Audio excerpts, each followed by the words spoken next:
As a director میرا جو ذاتی فیوریٹ اور مشکل بھی تھا کرنا مگر مجھے بہت پسند ہے کیونکہ وہ اس کا تعلق بچیوں کے ساتھ ہے اور میں نے خواتین کے لیے بہت بہت کام کیا ہے کیونکہ میں سمجھتی ہوں ہماری جو خواتین ہیں اس میں اس کوئی ملک خاص میسج کنوے کیا تھا آپ نے خواتین بچیوں کے لیے کہ ہماری بچیوں کو بھی پڑھانا لکھانا چاہیے گو کہ وہ کہیں کی ہوں کتنی غریب کیوں نہ ہو کہیں کی ہوں پڑھنا لکھنا ان کے جسے کہتے ہیں ایک حق ہے that's it and this بڑا is میسج کنوے کیا ہے جو کہ ضرورت ہے ہمارے absolutely اور یہ بات میں نے almost almost 20 years ago I did this ہوا کی بیٹی ہوا کی بیٹی 4 ایپیسوڈز تھے لیکن آپ کو میں بتا نہیں سکتی ہوں ہر ایک نے وہ دیکھا اور مجھے جس بات کی خوشی تھی کہ جو ہمارے سینئر اور رائٹرز ہیں وہ اکثر تعریف نہیں کرتے کسی اور کی لکھی ہوئی چیز کی لیکن ان سب نے تعریف کی یہ نور الہدیٰ شاہ میری فیوریٹ رائٹروں میں سے ایک ہے ان کا لکھا ہوا تھا اور مجھے اتنا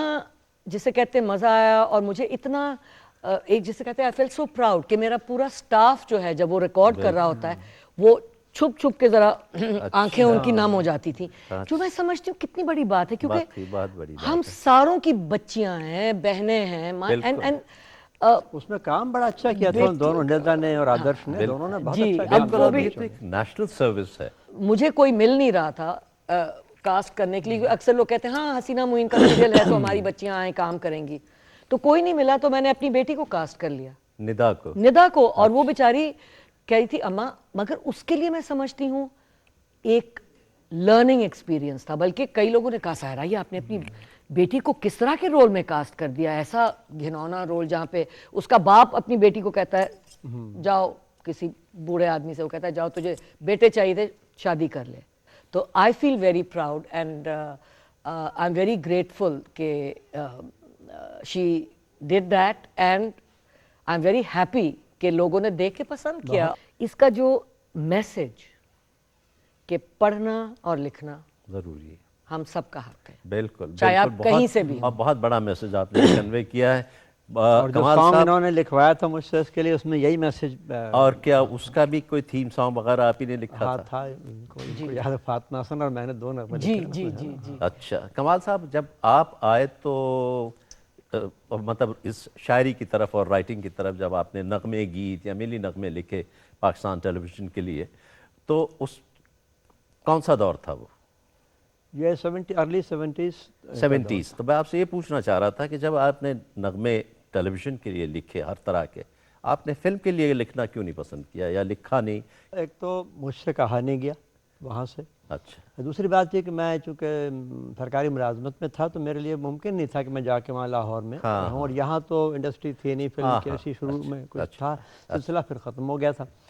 تو وہاں جا کے میرے لیے رہنا ممکن نہیں وہ مطلب ان وجوہات کی وجہ سے وجوہات کی وجہ سے بٹ آئی تھنک کہ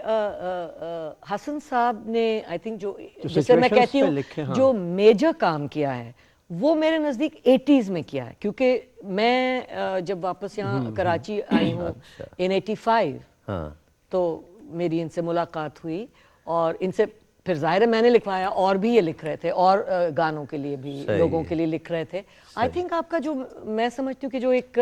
میجر ٹائم پیریڈ وہ وہی ہے جو آپ بتا رہے ہیں 80s میں 79 میں وہ نغمہ آیا تھا وہ جھرنے تھا پروگرام جو میں نے آپ سے کہا جھرنے تھا ناٹ رنگ ترنگ واز ان 85 جی ہاں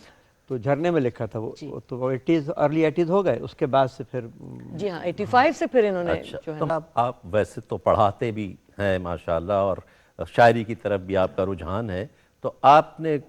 نثر کی طرف کیوں نہیں آئے رائٹنگ مطلب کوئی پلیز یا لانگ پلیز یا سیریز اس کا کبھی لکھنے کا نہیں سوچا آپ نے ایک مختصر پلے میں نے لکھا تھا ناظم الدین یہاں پروڈیوسر ہوتے تھے کہ ان کے لیے اچھا تو وہ بچے کی سلیپ واکنگ پہ تھا کہ رات کو اٹھ کے وہ فریج میں سے چیزیں نکال کے کھا لیتا تھا کوئی چیز اٹھا کے لے جاتا تھا اور دن میں پریشانی ہوتی تھی کہ کیا ہو رہا ہے شاید کوئی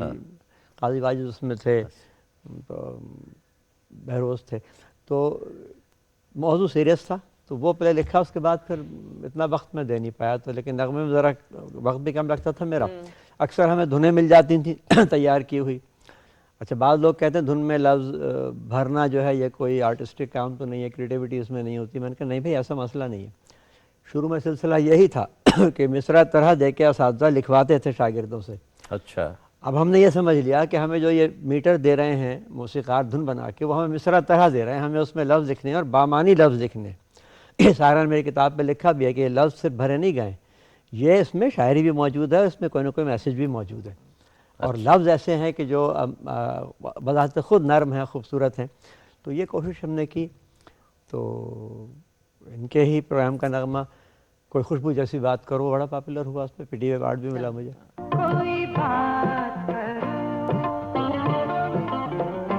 کوئی بات کرو، کوئی خوشبو جیسی بات کرو، کوئی بات کرو.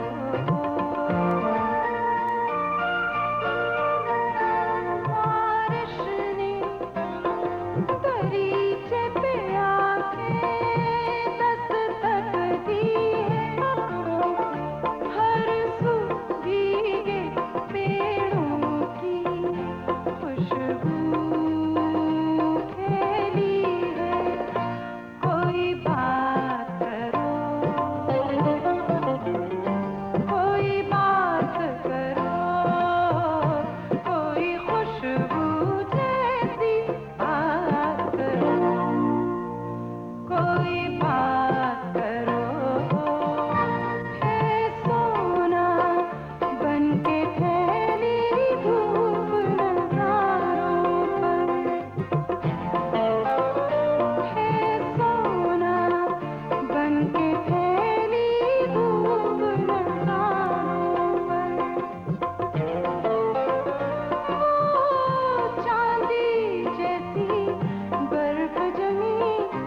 تاروں پر. کوئی بات کرو،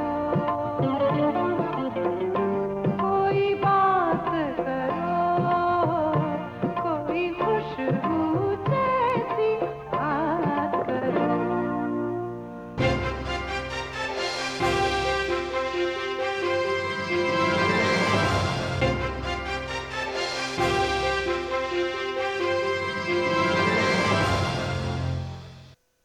ایک اور سیگمنٹ ہے، میں اس کو بھی اناؤنس کر لوں. اور یہ سیگمنٹ ہمارا ہوتا ہے پکچر کوئز. اس میں ہم کچھ جھلکیاں دکھاتے ہیں، پھر اپنے ویورز سے پوچھتے ہیں کہ پہچانیے کون ہے کیا ہے. تو یہ جو پچھلا پکچر کوئز جو ہم نے آپ کو دکھایا تھا اس کا صحیح جواب ہے پنہ. جی پنہ، جو اسکرین نیم ان کا پنہ تھا. ویسے وہ زریں سلیمان ہے اور بہت کام کیا ہے انہوں نے پاکستان فلم انڈسٹری میں، اور بہت عمدہ اور ٹیلنٹڈ ایکٹرس. اور جواب صحیح جو نکلا ہے ذکی الرحمان صاحب کا، جن کا تعلق کراچی سے ہوئے تھے. تو بہت سے لوگوں نے جواب صحیح دیا، لیکن ڈرا میں جو نام نکلا وہ ذکی الرحمان صاحب کا ہے. تو رحمان صاحب، آپ کو آپ کا انعام پہنچ جائے گا، مبارک ہو.